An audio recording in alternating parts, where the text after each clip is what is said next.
दोस्तों, एक अदद नौकरी की खातिर, आजीविका की खातिर, अपने शख्सियत और अपने वजूद को सिद्ध करने की खातिर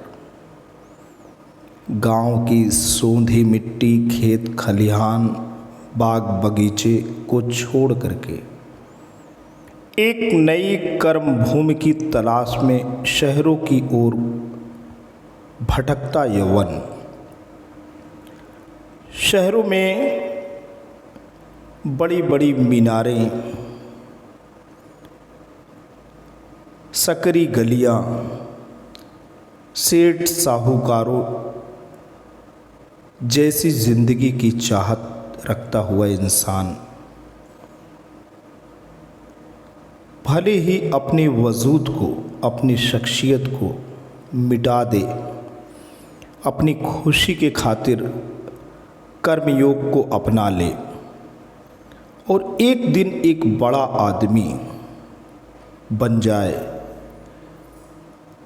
लेकिन सबसे बड़ी विडंबना ये है कि शहर की ओर रुख किया हुआ इंसान कभी अपनी जड़ों की ओर नहीं लौट पाता, बल्कि गांव के आमजन उसकी समृद्धि, उसकी शोहरत को देखने उसके पास जाते हैं।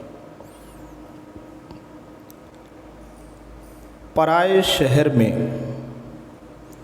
व्यक्ति अपनी पहचान बना लेता है, अपनी अस्मिता को गढ़ लेता है, लेकिन अपनी जन्मभूमि से जुदा हो जाता है। उसका दंश, उसकी पीड़ा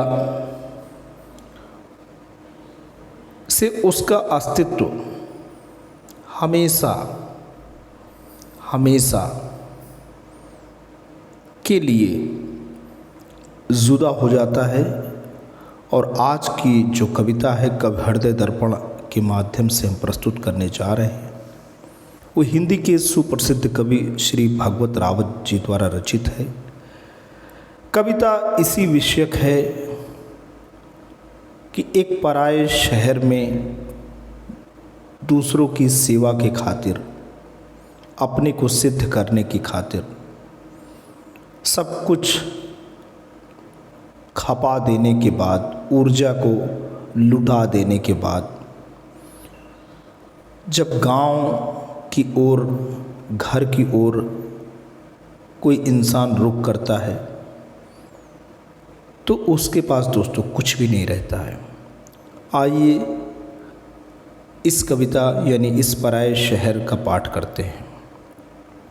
इस पराये शहर में कुछ लोग आहत होकर निकले थे घर से, कहानी सुनाते हुए कहते हैं लोग कि पानी पीने को लोटा डोर तक नहीं थी उनके पास, न कुछ से जिंदगी शुरू की उन्होंने पराए शहरों में, और तन मन लगाकर कमाया धन, धन से मान, मान से नाम।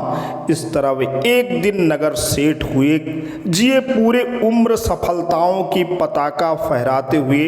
वे गाजे बाजे के साथ स्वर्गवासी हुए, इरादों के पक्के वे कभी लौट कर नहीं गए अपने घरों की तरफ।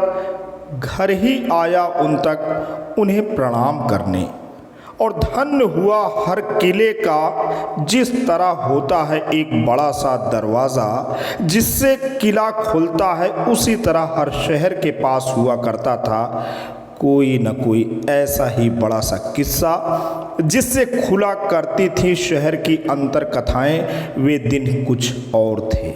कहते कहते लोग उदास हो जाते हैं और वक्त से पिटते पिटते ऐसी ही किसी न किसी कहानी की दीवार से पीठ टिका देते हैं। सैकड़ों सालों से हजारों की तादाद में होकर बेघर बार हर साल निकल पड़ते हैं लोग। शहरों की टूटी उखड़ी सड़कें बुलाती हैं उन्हें, पराए रसोई घरों के बर्तन उनकी आस लगाए रहते हैं। प्लेटों की जूठन उन्हें पुकारती हैं, नर्म बिस्तर बिछने को उनके हाथों का इंतजार करते हैं। और जब लौटते हैं वे घर की तरफ, उन्हें फिर से बसाने, फिर कोई आग लग जाती है, फिर कोई पानी भर जाता है, फिर कोई जानवर दिन दहाड़े घुस जाता है उनके घरों में।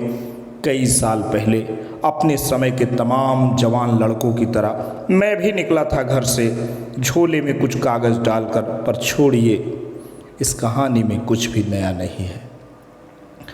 तो दोस्तों, ये रही कविता जो हमें बताती है, हमें ये संदेश देती है कि घर बार छोड़ करके एक पहचान बनाने की ख्वाहिश में इंसान दूसरों का गुलाम और सेवक बनकर ही रह जाता है। कुछ हैं जो सेठ साहूकार और शोहरत पा जाते हैं, अधिकांश की जो ऊर्जा है वो नष्ट हो जाती है, और जब उनको अपने परिवार को बसाने का समय आता है तो उनकी जो स्थिति होती है दोस्तों, वो एक सामान्य जन जैसी रहती है। आज के लिए इतना ही। आशा करता हूँ ये कविता आपको पसंद आई है। पसंद आई है तो आप ज़रूर लाइक करें, चैनल पे कमेंट करें। लेकिन दोस्तों, अगर आप कवि हृदय दर्पण नामक चैनल पर नए हैं, पहली बार विजिट कर रहे हैं, तो प्लीज़ सब्सक्राइब करें। जल्द ही हम आपके समक्ष एक नई अमर रचना के साथ पुनः हाजिर होंगे। तब तक जय हिंद, जय भारत।